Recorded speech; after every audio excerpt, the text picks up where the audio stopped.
Welcome, traveler.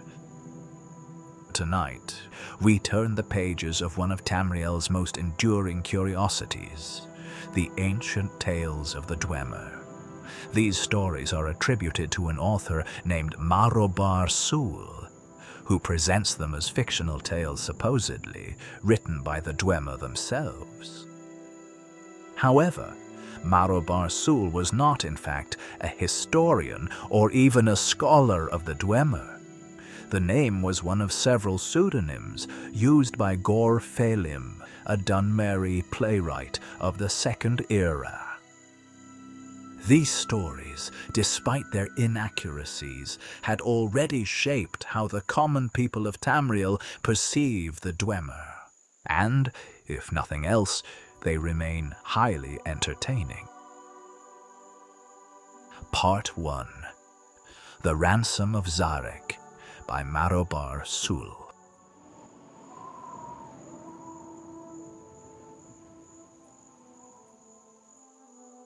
Jalamil stood in her garden and read the letter her servant had brought to her. The bouquet of joss roses in her hand fell to the ground. For a moment, it was as if all birds had ceased to sing and a cloud had passed over the sky. Her carefully cultivated and structured haven seemed to flood over with darkness. "We have thy son," it read. "We will be in touch with thee shortly with our ransom demands." Zarek had never made it as far as Akun after all. One of the brigands on the road, orcs probably, or accursed Dwemer, must have seen his well-appointed carriage and taken him hostage. Jalamil clutched at a post for support, wondering if her boy had been hurt. He was but a student, not the sort to fight against well-armed men. But had they beaten him? It was more than a mother's heart could bear to imagine. "Don't tell me they sent the ransom note so quickly," called a familiar voice, and a familiar face appeared through the hedge. It was Zarek. Jalamil hurried to embrace her boy, tears running down her face. "What happened?" she cried. "I thought thou hadst been kidnapped." "I was," said Zarek. "3 huge soaring Nords attacked my carriage on the Frimvorn Pass. Brothers, as I learned, named Matthias, Ulin, and Kurg. Thou shouldst have seen these men, mother. Each one of them would have had trouble fitting through the front door, I can tell thee." "What happened?" Jalamil repeated. "Wert thou rescued?" "I thought about waiting for that, but I knew they'd send off a ransom note, and I know how thou does worry. So I remembered what my mentor at Akun always said about remaining calm, observing thy surroundings and looking for thy opponent's weakness," Zarek grinned. "It took a while, though, because these fellows were truly monsters. And then, when I listened to them bragging to one another, I realized that vanity was their weakness." "What didst thou do?" "They had me chained at their camp in the woods not far from Kale, on a high knoll overlooking a wide river. I heard one of them, Kurg, telling the others that it would take the better part of an hour to swim across the river and back. They were nodding in agreement when I spoke up. I could swim that river, and back in 30 minutes, I said. "Impossible," said Kurg. "I can swim faster than a little whelp like thee." So it was agreed that we would dive off the cliff, swim to the center island, and return. As we went to our respective rocks, Korg took it upon himself to lecture me about all the fine points of swimming. The importance of synchronized movements of the arms and legs for maximum speed, and how essential it was to breathe after only the third or fourth stroke. Not too often to slow thyself down, but not too little to lose one's air. I nodded and agreed to all his fine points. Then we dove off the cliffs. I made it to the island and back in a little over an hour, but Korg never returned. He had dashed his brains at the rocks at the base of the cliff.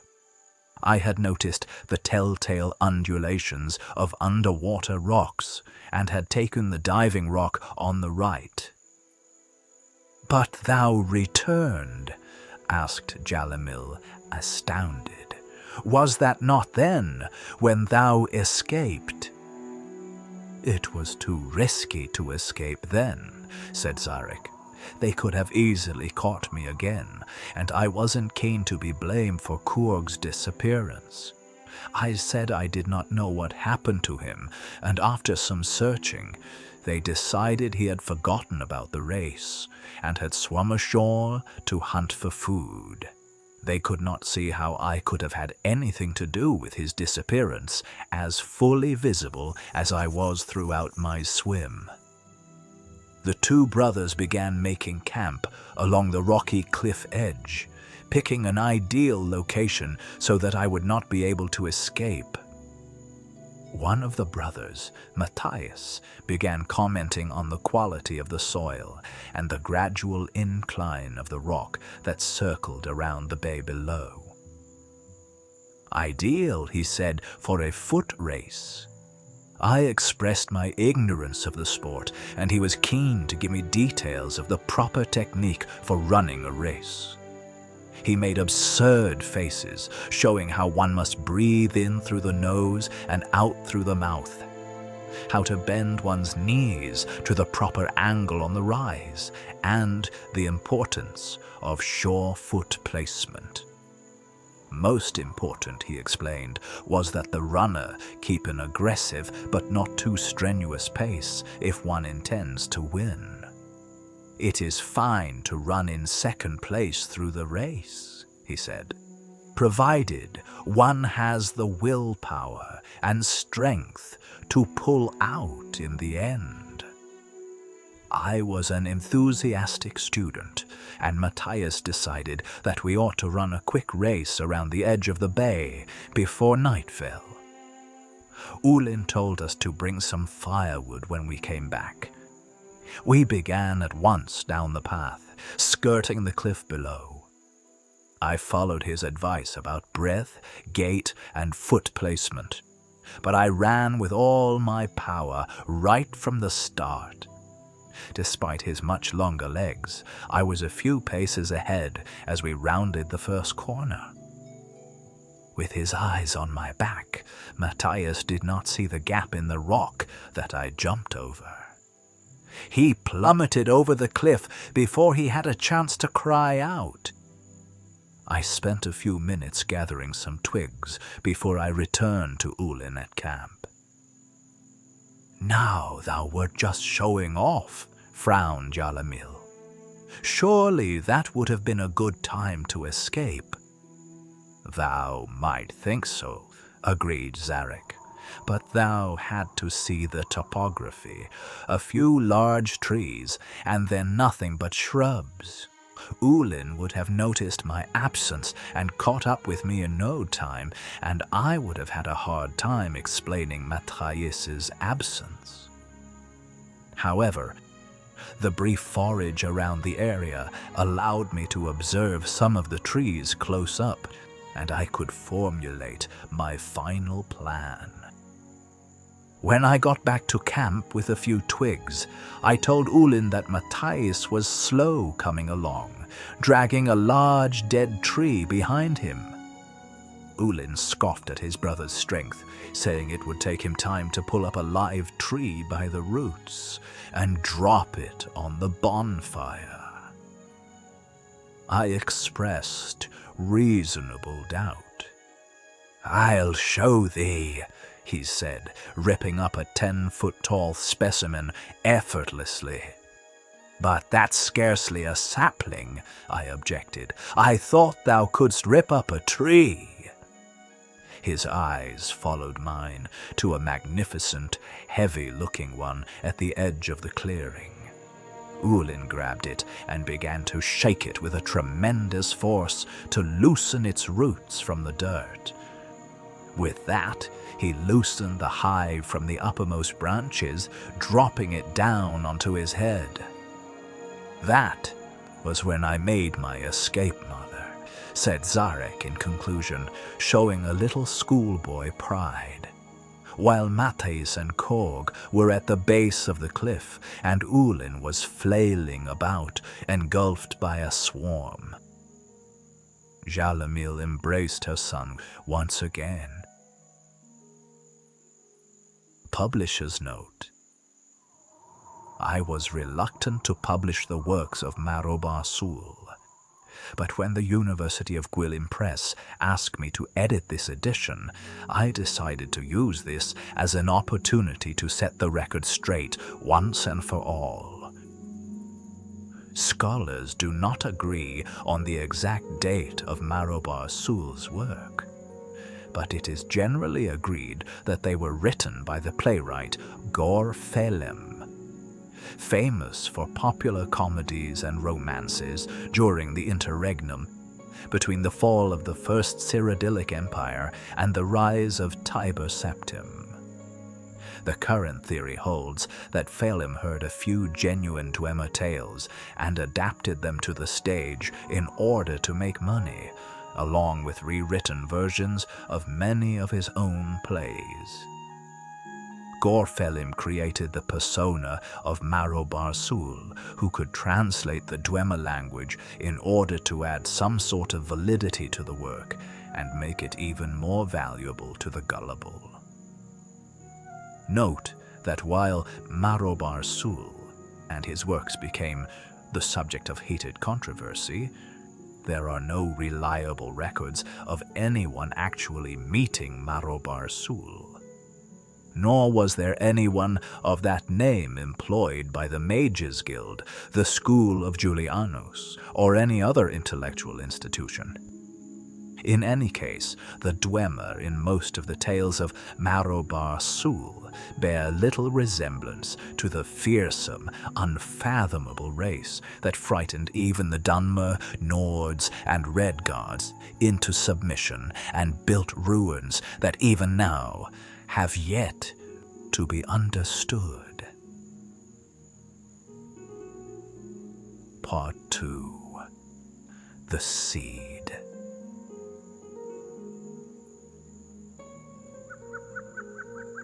The hamlet village of Lorik was a quiet, peaceful Dwemer community nestled in the monochrome gray and tan dunes and boulders of the Deja site. No vegetation of any kind grew in Lorik, though there were blackened vestiges of long dead trees scattered throughout the town. Camdida, arriving by caravan, looked at her new home with despair. She was used to the forest land of the north, where her father's family had hailed from.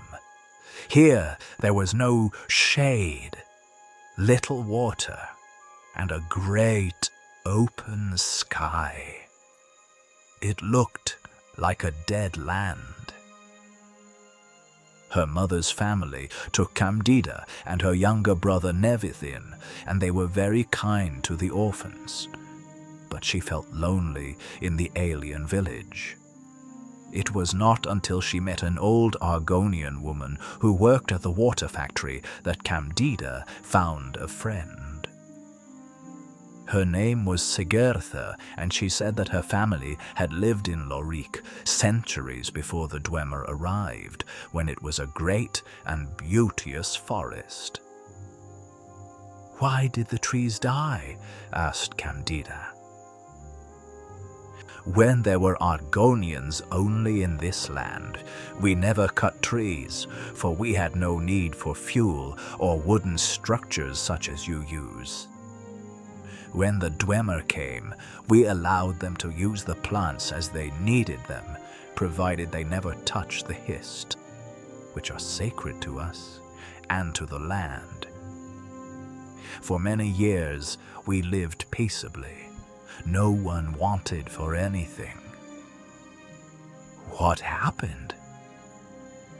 Some of your scientists discovered that by distilling a certain tree sap, molding it, and drying it, they could create a resilient kind of armor called resin, said Sigurður. Most of the trees that grew here had very thin ichor in their branches, but not the hist. Many of them fairly glistened with sap, which made the Dwemer merchants greedy. They hired a woodsman named Junin to start clearing the sacred arbors for profit. The old Argonian woman looked to the dusty ground and sighed.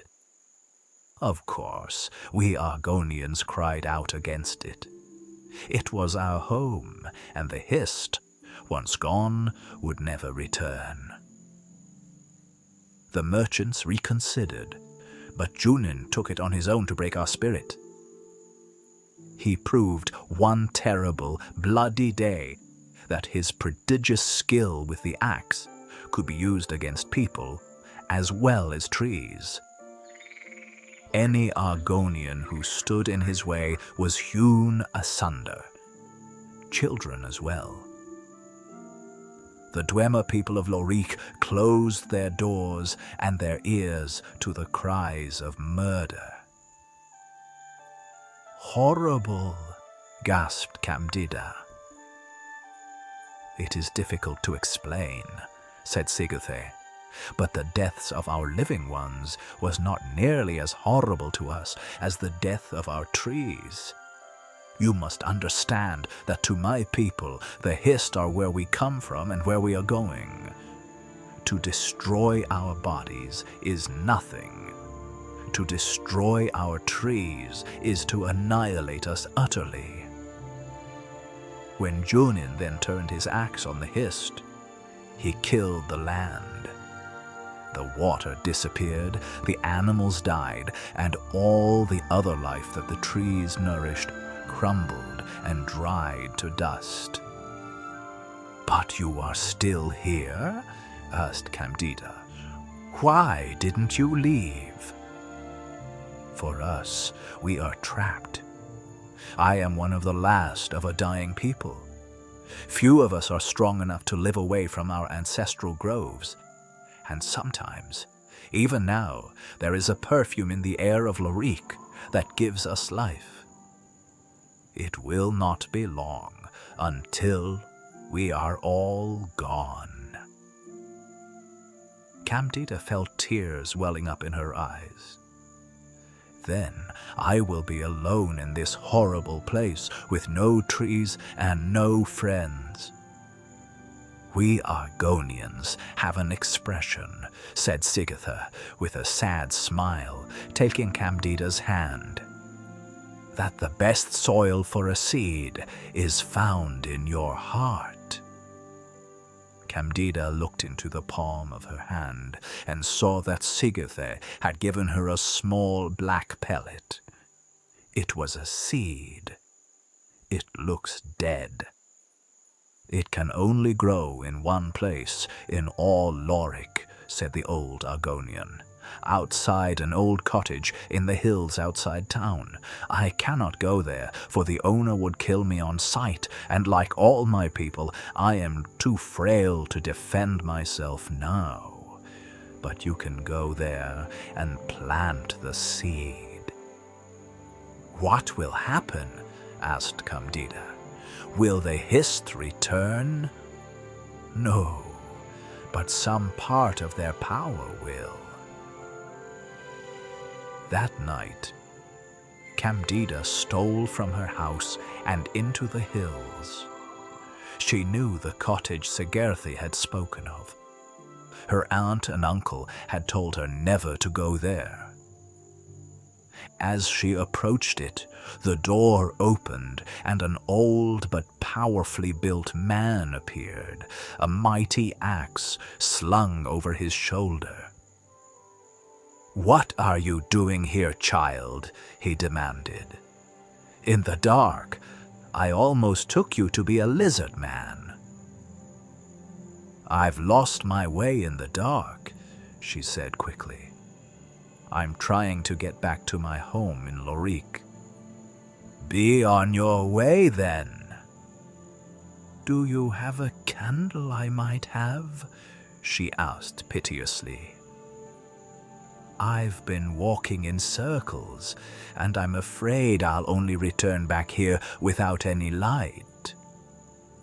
The old man grumbled and walked into his house.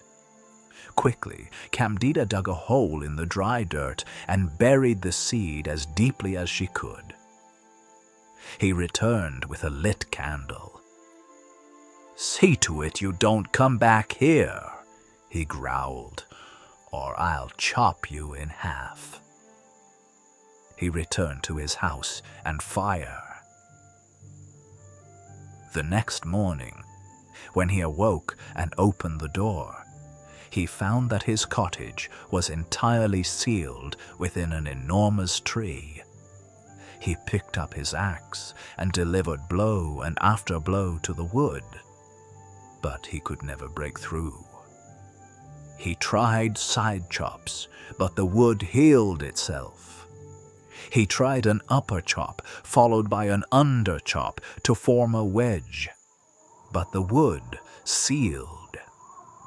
Much time went by before someone discovered old Jonin's emaciated body lying in front of his open door, still holding his blunted, broken axe. It was a mystery to all what he had been chopping with it, but the legend began circulating through Lorik that hissed sap was found on the blade. Shortly thereafter, small desert flowers began pushing through the dry dirt in the town. Trees and plants newly sown began to live tolerably well, if not luxuriantly. The hiss did not return, but Candida and the people of Lorik noticed that at a certain time around twilight, long, wide shadows of great bygone trees would fill the streets and hills. Publisher's note. The seed is one of Marobar Sul's tales whose origins are well known. This tale originated from the Argonian slaves of southern Morrowind. Marobar Sul merely replaced the Dwemer with Dwemer and claimed he found it in a Dwemer ruin. Furthermore, he later claimed that the Argonian version of the tale was merely a retelling of his original. Lorik, while clearly not a Dwemer name, simply does not exist. And in fact, Lorik was a name commonly used incorrectly for Dunmer men in Gorfelim's plays.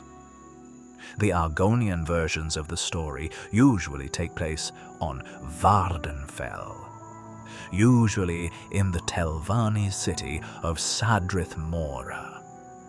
Of course, the so-called scholars of Temple Zero will probably claim this story has something to do with Lorcan, simply because the town starts with the letter L. Part 3. The Importance of Where.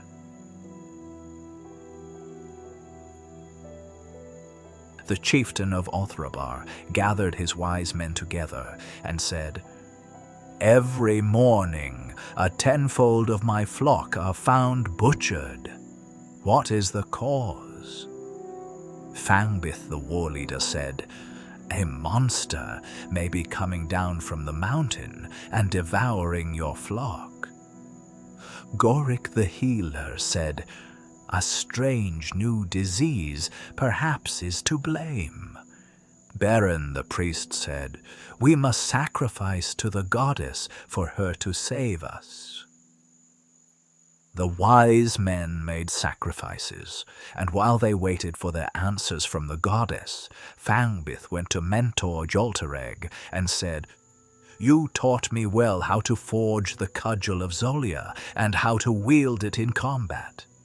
But I must know now when it is wise to use my skill.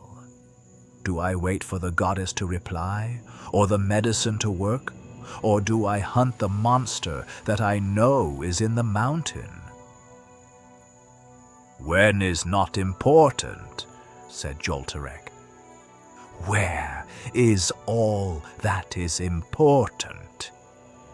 So Fangbith took his Zolic cudgel in hand and walked far through the dark forest until he came to the base of the great mountain. There he met two monsters.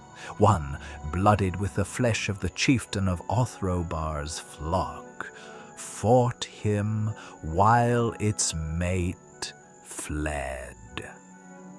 Fangbith remembered what his master had taught him, that where was all that was important. He struck the monster on each of its 5 vital points: head, groin, throat, back, and chest. 5 blows to the 5 points, and the monster was slain. It was too heavy to carry with him, but still triumphant, Fangbith returned to Othrobar. "I say, I have slain the monster that ate your flock," he cried. "What proof have you that you have slain any monster?" asked the chieftain. "I say I have saved the flock with my medicine," said Gorek the healer. "I say the goddess has saved the flock by my sacrifices," said Baron the priest. 2 mornings went by, and the flocks were safe, but on the morning of the 3rd day, another 10-fold of the chieftain's flock was found butchered. Gorek the healer went to his study to find a new medicine. Baron the priest prepared more sacrifices. Fangbith took his Zolic cudgel in hand again and walked far through the dark forest until he came to the base of the great mountain. There he met the other monster. Bloodied with the flesh of the chieftain of Othrobar's flock, they did battle. And again Fangbith remembered what his master had taught him, that where was all that was important. He struck the monster 5 times on the head, and it fled. Chasing it along the mountain, he struck it 5 times in the groin, and it fled. Running through the forest, Fangbith overtook the monster and struck it 5 times in the throat, and it fled. Entering into the fields of Othrobar, Fangbith overtook the monster and struck it 5 times in the back, and it fled. At the foot of the stronghold, the chieftain and his wise men emerged to the sound of the monster wailing. There they beheld the monster that had slain the chieftain's flock. Fangbith struck the monster 5 times in the chest, and it was slain. A great feast was held in Fangbith's honor, and the flock of Othrobar was never again slain. Joltereg embraced his student and said, "You have at last learned the importance of where you strike your blows." Publisher's note. This tale is another which has an obvious origin among the Ashlander tribes of Vardenfell and is one of their oldest tales. Marobar Sul merely changed the names of the character to sound more dwarven and resold it as part of his collection. The great mountain in the tale is clearly Red Mountain, despite its description of being forested. The starfall and later eruptions destroyed the vegetation on Red Mountain, giving it the wasted appearance it has today. This tale does have some scholarly interest, as it suggests a primitive Ashlander culture, but it talks of living in strongholds, much like the ruined strongholds on Vardenfell today. There are even references to a stronghold of Othrobar, somewhere between Vardenfell and Skyrim. But few strongholds outside of sparsely settled Vardenfell have survived to the present. Scholars do not agree on who built these strongholds or when, but I believe it is clear from this story and other evidence that the Ashlander tribes used these strongholds in the ancient past, instead of making camps of wickweed huts as they do today. The play on words that forms the lesson of the fable, that it is as important to know where the monster should be slain at the stronghold as it is to know where the monster must be struck on its body to be slain, is typical of many Ashlander tales. Riddles, even ones as simple as this one, are loved by both the Ashlanders and the vanished Dwemer. Although the Dwemer are usually portrayed as presenting the riddles rather than being the ones who solve it, as in Ashlander tales.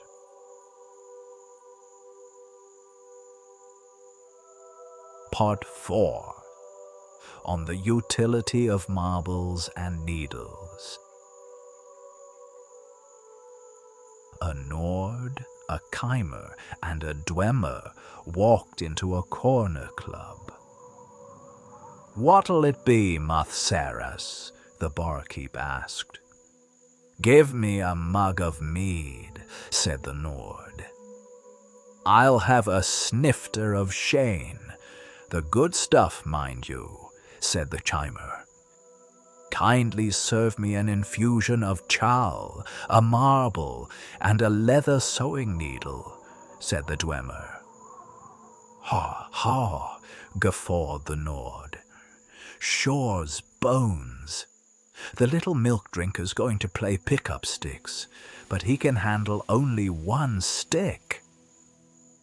"At least I don't swear by a god who is not only imaginary, but dead," said the Dwemer, as the barkeep placed his items on the counter.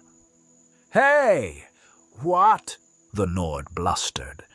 "Why, I ought to—" "He's got you there, by Azura's star," said the Chimer, sipping at his sheen. "A point for you, dwarf." On the other hand, at least the Nord doesn't think it's clever to worship demons from other planes, said the Dwemer, swirling his chal. "Boethia and Mephala, you go too far," cried the Chimer, drawing a triangular dagger. "Yeah, let's gut the runt," growled the Nord, pulling a hand axe. The Dwemer knocked the marble off the counter. It landed on the floor, just where the Chimer was putting down his foot for his thrust. He slipped, lurched left, and buried his dagger to the hilt in the surprised Nord's chest. Meanwhile, the Dwemer gave the big needle a precise flick of the finger. It spun down and lodged in a crack between the floor planks, point up.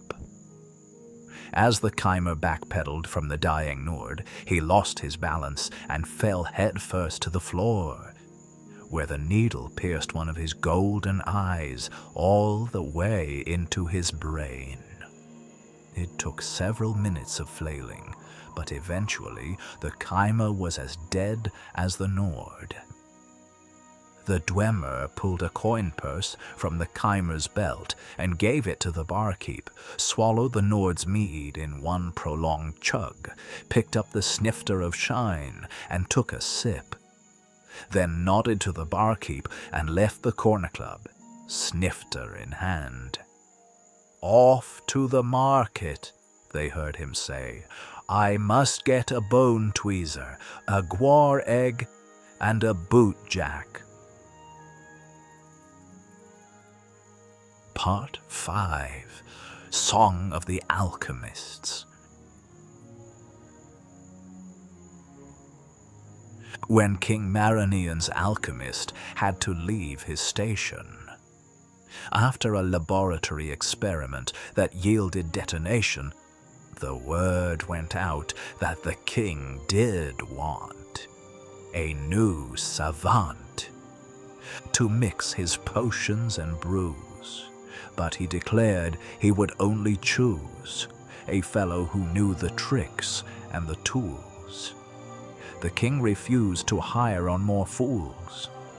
After much deliberation, discussions, and debates, the king picked 2 well-learned candidates. Eanthipus Minthurk and Emphatic Fair, an ambitious pair, vied to prove which one was the best. Said the king, "There will be a test." They went to a large chamber with herbs, gems, tomes, pots, measuring cups, all under high crystalline domes. "Make me a tonic that will make me invisible," laughed the king in a tone some would call risible.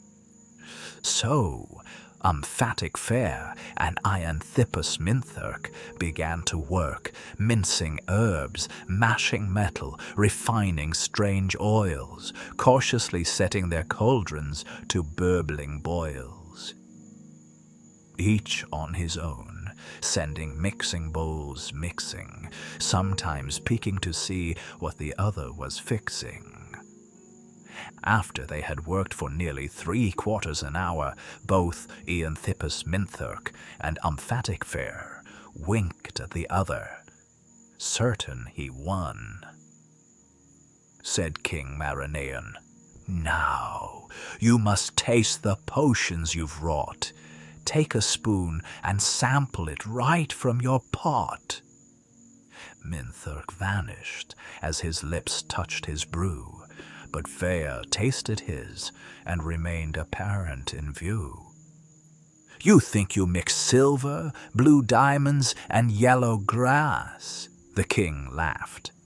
"Look up, Fair, up to the ceiling glass. The light falling makes the ingredients you choose quite different hues." "What do you get?" asked the floating voice, bold. "Of a potion of red diamonds, blue grass, and gold." "By Dwemer God," said Fair, his face in a wince, "I've made a potion to fortify my own intelligence." Publisher's note: this poetry is so clearly in the style of Gorfelim that it really does not need any commentary.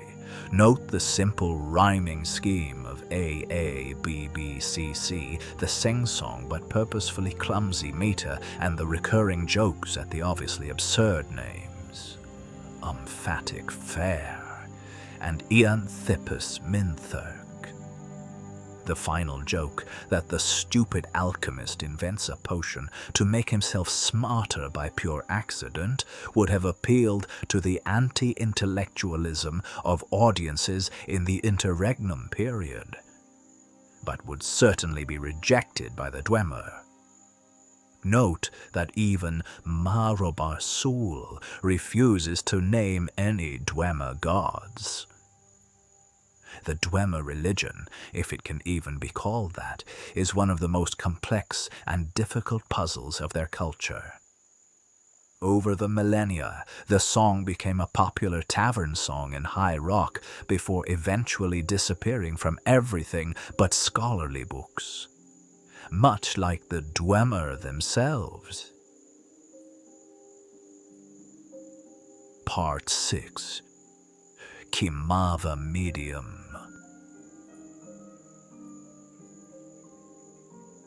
after many battles, it was clear who would win the war. The Chimer had great skills in magic and swordplay, but against the armored battalions of the Dwemer, clad in the finest shielding wrought by Genago, there was little hope of their ever winning. In the interests of keeping some measure of peace in the land, Stovin the warlord agreed to a truce with Caranithil Barif the beast. In exchange for the disputed lands, Stovin gave Barif a mighty golem that would protect the Chimer's territory from the excursions of the northern barbarians. Barif was delighted with his gift and brought it back to his camp, where all his warriors gaped in awe at it. Sparkling gold in hue, it resembled a Dwemer cavalier with a proud aspect. To test its strength, they placed the golem in the center of an arena and flung magical bolts of lightning at it. Its agility was such that few of the bolts struck it. It had the wherewithal to pivot on its hips to avoid the brunt of the attacks without losing its balance, feet firmly planted on the ground. A volley of fireballs followed, which the golem ably dodged, bending its knees and its legs to spin around the blasts.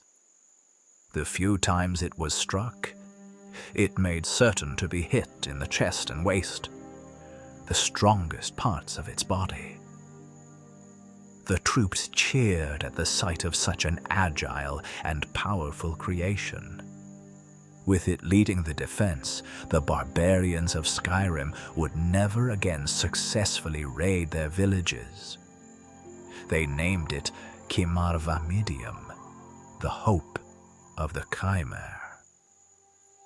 Barif had the golem brought to his chambers with all his house thanes. There they tested Chimarvamidium further, its strength, its speed, its resiliency. They could find no flaw with its design. Imagine when the naked barbarians first meet this on one of their raids, laughed one of the house thanes. It is only unfortunate that it resembles a Dwemer instead of one of our own, mused Caranithil Barif. It is revolting to think that they will have a greater respect for our other enemies than us. I think we should never accept the peace terms that we did, said another, one of the most aggressive of the house thanes. Is it too late to surprise the warlord Stovin with an attack? It is never too late to attack, said Barif. But what of his great armored warriors? I understand, said Barif's spy master, that his soldiers always wake at dawn. If we strike an hour before, we can catch them defenseless before they've had a chance to bathe, let alone don their armor. If we capture their armorer, Jnago, then we too would know the secrets of blacksmithery, said Barif. Let it be done. We attack tomorrow, an hour before dawn. So it was settled. The Chimer army marched at night and swarmed into the Dwemer camp. They were relying on Chimarvamidium to lead the first wave, but it malfunctioned and began attacking the Chimer's own troops. Added to that, the Dwemer were fully armored, well-rested, and eager for battle. The surprise was turned, and most of the high-ranking Chimer, including Caranithil Barif the Beast, were captured. Though they were too proud to ask, Stovin explained to them that he had been warned of their attack by a calling from one of his men. "What man of yours is in our camp?" sneered Barif. Chimarvamidium, standing erect by the side of the captured, removed its head. Within its metal body was Nago, the armorer. "A Dwemer child of 8 can create a golem," he explained, but only a truly great warrior and armorer can pretend to be one. Publisher's note. This is one of the few tales in this collection which can actually be traced to the Dwemer. The wording of the story is quite different from older versions in Aldmeris, but the essence is the same. Chimarvamidium may be the Dwemer and Chimarvamidiums. This word occurs several times in plans of Dwemer armor and animunculi, but its meaning is not known. It is almost certainly not Hope of the Chimer, however. The Dwemer were probably the first to use heavy armors. It is important to note how a man dressed in armor could fool many of the Chimer in this story. Also note how the Chimer warriors react. When this story was first told, armor that covered the whole body must have still been uncommon and new. Whereas even then, Dwemer creations like golems and centurions were well known. In a rare scholarly moment, Marobar Sul leaves a few pieces of the original story intact, such as parts of the original line in Aldmeris. A Dwemer of 8 can create a golem, but an 8 of Dwemer can become one. Another aspect of this legend that scholars like myself find interesting is the mention of the calling. In this legend, and in others, there is a suggestion that the Dwemer race as a whole had some sort of silent and magical communication. There are records of the Psijic order, which suggest they, too, share this secret. Whatever the case, there are no documented spells of calling. The Cyrodiil historian Borgusilis Mallier first proposed this as a solution to the disappearance of the Dwemer. He theorized that in the 668th year of the First Era, the Dwemer enclaves were called together by one of their powerful philosopher-sorcerers, Kagranak in some documents, to embark on a great journey, one of such sublime profundity that they abandoned all their cities and lands to join the quest to foreign climes as an entire culture. Part 8. The Snow Elf and the Variation Lens. Mzolchond, the tonal architect, had spent 20 years attuning the great animist geode he had found in Inner Duathand, trying to synchronize it with the precession of the dual equinoxes in order to captivate the Nun-Pith essence. The geode's vibratory affinities continued to elude him, however, so one day he threw down his attenuators, left his workshop, and went to the kitchens for an infusion of chal. As he approached the kitchen portal, he heard sibilant music that cut off abruptly as he stepped over the threshold. His house assistant, a snow elf maiden named Liliarel, withdrew her hands from behind the steam grill and looked up guiltily. "I heard music, Liliarel," Mzolchond said. "What did you just put behind the calorifactor?" "It's nothing, Sir Dwarf," the maiden replied. "Just something I cobbled together to pass the time." "What? Have you been in my device closet again? Show me what you have there."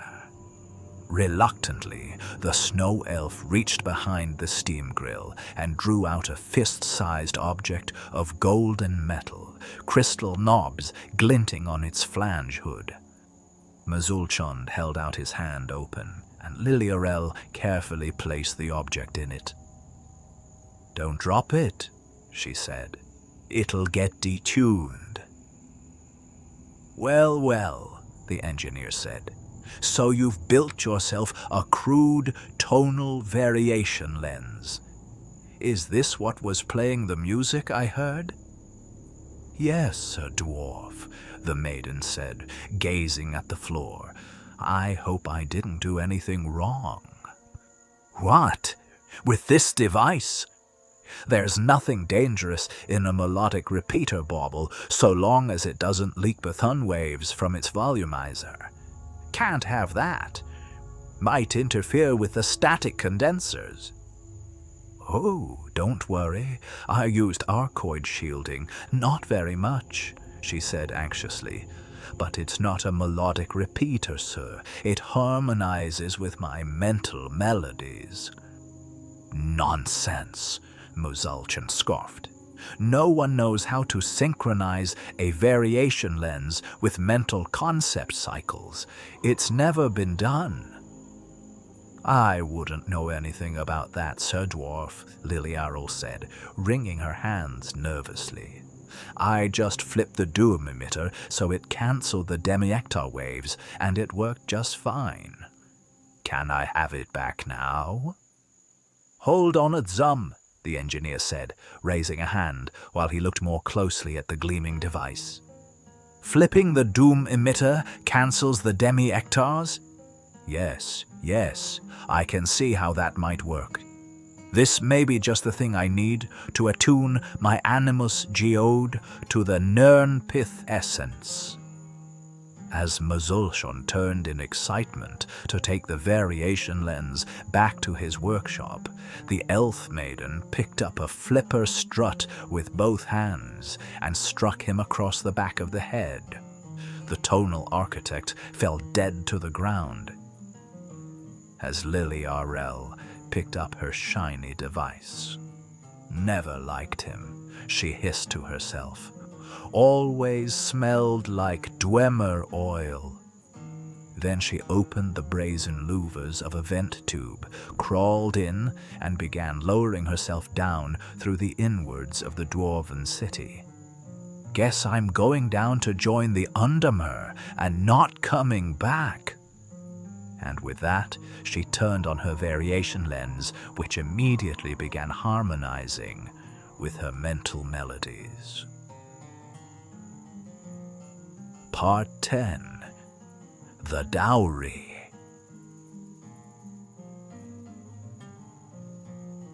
Wynali was the wealthiest landowner in Gunal, and over the years he had saved a tremendous dowry for the man who would marry his daughter, Jennifer. When she reached the age of consent, he locked the gold away for safekeeping and announced his intention to have her marry. She was a comely lass, a scholar, a great athlete, but dour and brooding in aspect. This personality defect did not bother her potential suitors any more than her positive traits impressed them. Every man knew the tremendous wealth that would be his as the husband of Jennifer and son-in-law of Ainali.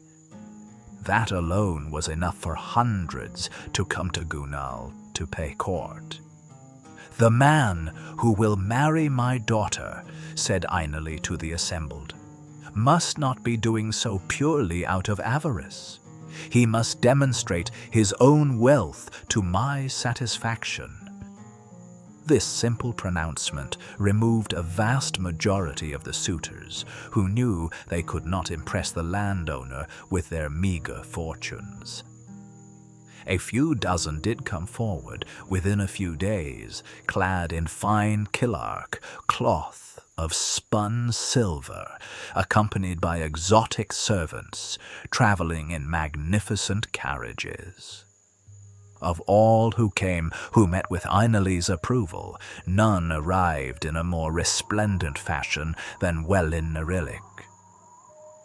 The young man, whom no one had ever heard of, arrived in a shining ebon coach drawn by a team of dragons, his clothing of rarest manufacture. He was accompanied by an army of the most fantastical servants any of Gunal had ever seen.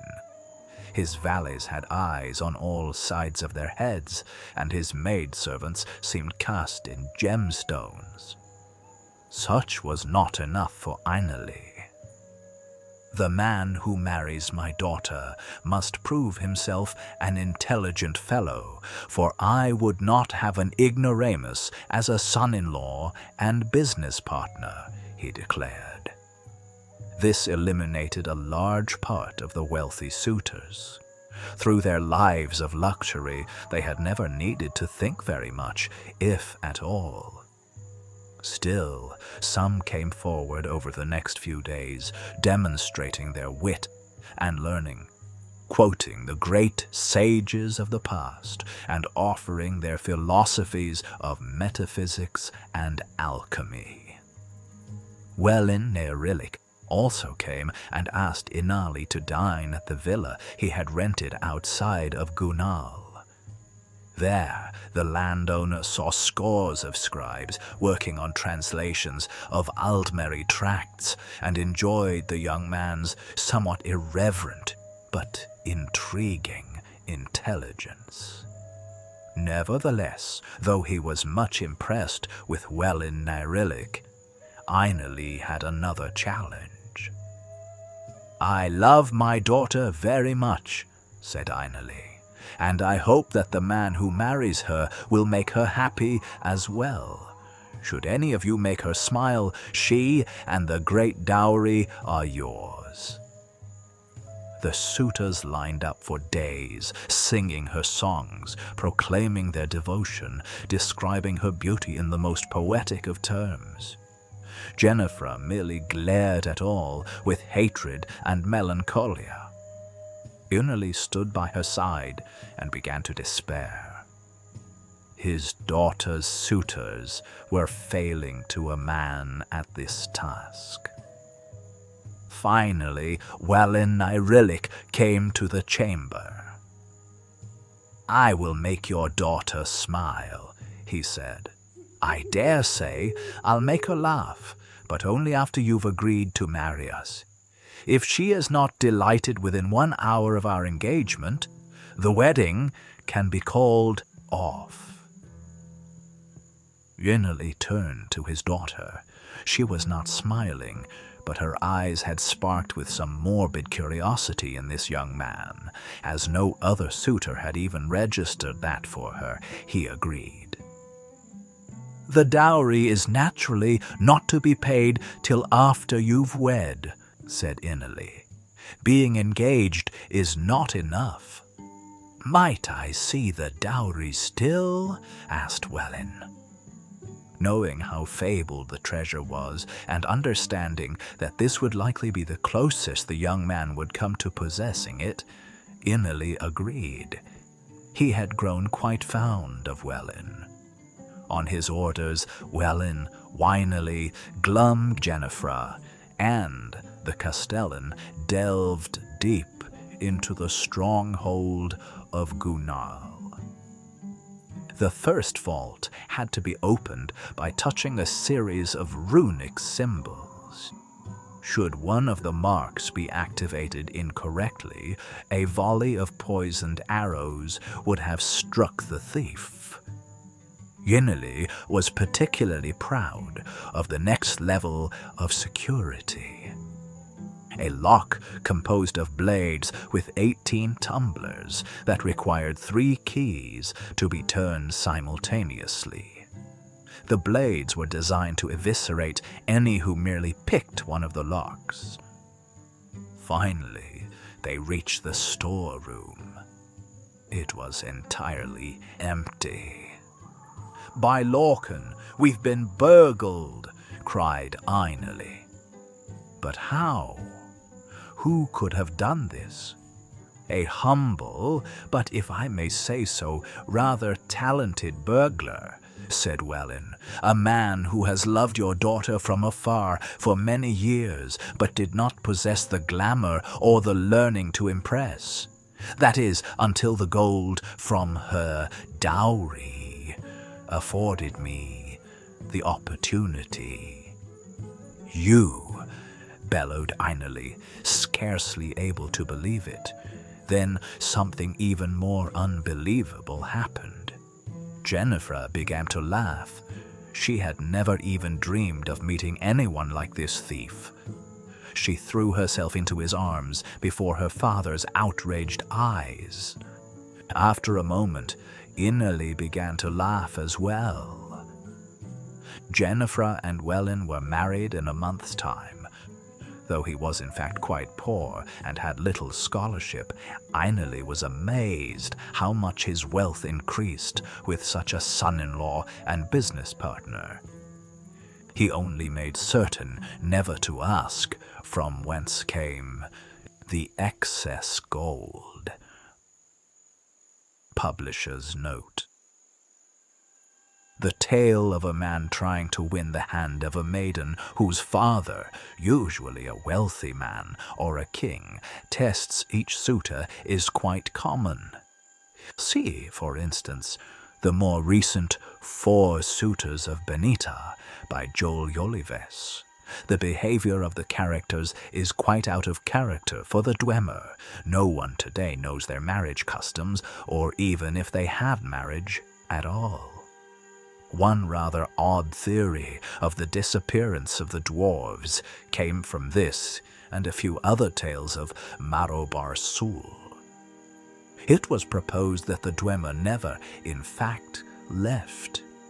They did not depart Nirn, much less the continent of Tamriel, and they are still among us, disguised. These scholars use the story of Azura and the Box to suggest that the Dwemer feared Azura, a being they could neither understand nor control, and they adopted the dress and manner of Kaima and Altmer in order to hide from Azura's gaze. Part 11. Azura and the Box. Enchilbar had enjoyed an adventurous youth, but had grown to be a very wise, very old Dwemer who spent his life searching for the truth and dispelling superstitions. He invented much and created many theorems and logic structures that bore his name. But much of the world still puzzled him, and nothing was a greater enigma to him than the nature of the Aedra and Daedra. Over the course of his research, he came to the conclusion that many of the gods were entirely fabricated by man and Mer. Nothing, however, was a greater question to Nkilbar than the limits of divine power. Were the greater beings the masters of the entire world, or did the humbler creatures have the strength to forge their own destinies? As Nkilbar found himself nearing the end of his life, he felt he must understand this last, basic truth. Among the sage's acquaintances was a holy Kaima priest named Athenic. When the priest was visiting Bethalag's Turams, Nkilbar told him what he intended to do to find the nature of divine power. Athenic was terrified and pleaded with his friend not to break this great mystery. But Nkilbar was resolute. Finally, the priest agreed to assist out of love for his friend, though he feared the results of this blasphemy. Athenic summoned Azura. After the usual rituals by which the priest declared his faith in her powers and Azura agreed to do no harm to him, Nkilbar and a dozen of his students entered the summoning chamber, carrying with them a large box. "As we see you in our land, Azura, you are the goddess of the dusk and dawn, and all the mysteries therein," said Nkilbar, trying to appear as kindly and obsequious as he could be. "It is said that your knowledge is absolute." "So it is," smiled the Daedra. "You would know, for example, what is in this wooden box," said Nakilbar. Azura turned to Athenic, her brow furrowed. The priest was quick to explain. "Goddess, this Dwemer is a very wise and respected man. Believe me, please, the intention is not to mock your greatness, but to demonstrate it to this scientist and to the rest of his skeptical race. I have tried to explain your power to him, but his philosophy is such that he must see it demonstrated. If I am to demonstrate my might in a way to bring the Dwemer race to understanding, it might have been a more impressive feat you would have me do," growled Azura, and turned to look Nchilbar in the eyes. "There is a red-petaled flower in the box." Nchilbar did not smile or frown. He simply opened the box and revealed to all that it was empty. When the students turned to look to Azura, she was gone. Only Athenic had seen the goddess's expression before she vanished, and he could not speak. He was trembling so. A curse had fallen, he knew that truly, but even crueler was the knowledge of divine power that had been demonstrated. Nchilbar also looked pale, uncertain on his feet, but his face shone with not fear, but bliss. The smile of a Dwemer finding evidence for a truth only suspected. 2 of his students supported him, and 2 more supported the priest as they left the chamber. I have studied very much over the years, performed countless experiments, taught myself 1,000 languages, and yet the skill that has taught me the final truth is the one that I learned when I was but a poor young man, trying only to have enough gold to eat," whispered the sage. As he was escorted up the stairs to his bed, a red flower petal fell from the sleeve of his voluminous robe. Nchilbar died that night, a portrait of peace that comes from contented knowledge. Publisher's note. This is another tale whose origin is unmistakably Dwemer. Again, the words of some Aldmeri's translations are quite different, but the essence of the story is the same. The Dunmer have a similar tale about Nchilbar, but in the Dunmer version, Azura recognizes the trick and refuses to answer the question. She slays the Dwemer present for their skepticism and curses the Dunmer for blasphemy. In the Aldmeri's versions, Azura is tricked not by an empty box, but by a box containing a sphere which somehow becomes a flat square. Of course, the Aldmeri's versions, being a few steps closer to the original Dwemer, are much more difficult to understand. Perhaps this stage magic explanation was added by Gore Felim because of Felim's own experience with such tricks in his plays when a mage was not available. Marobar Sul left even the character of Nchilbar alone, and he represents many Dwemer virtues. His skepticism, while not nearly as absolute as in the Aldmeris version, is celebrated, even though it brings a curse upon the Dwemer and the unnamed house of the poor priest. Whatever the true nature of the gods, and how right or wrong the Dwemer were about them, this tale might explain why the dwarves vanished from the face of Tamriel. Though Nchilbar and his kind may not have intended to mock the Aedra and Daedra, their skepticism certainly offended the divine orders. And so, our reading of the ancient tales of the Dwemer comes to an end. Tales of wit and wisdom, arrogance and invention, woven not by the hands of the deep elves themselves, but by those who sought to imagine them.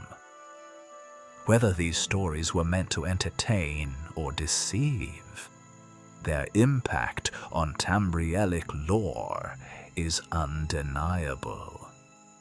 And even now, they remain some of the most widely shared accounts of this long-lost race. But what did you think? Which tale stood out to you the most? Perhaps a clever turn of phrase, a hidden lesson, or even a glimpse, however embellished, into what the Dwemer might have been. The truth of the deep elves lies buried beneath ruins and time. But these stories, in their own way, have kept their memory alive. But thankfully, we are not left with only fables and speculation.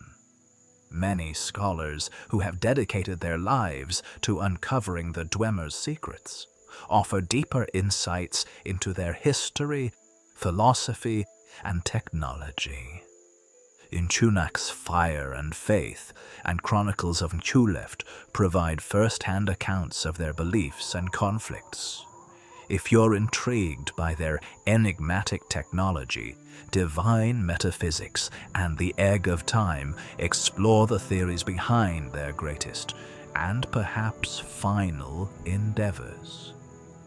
These are just a few among the many tomes scattered across Tamriel's vast libraries. Next, each offering a unique perspective on the vanished deep elves. And measure, and to you, dear listener, who have lingered by the fire through every word until the final tale was told, my deepest appreciation. You are always welcome to return, to sit by the fire once more. May your travels bring you wealth beyond measure.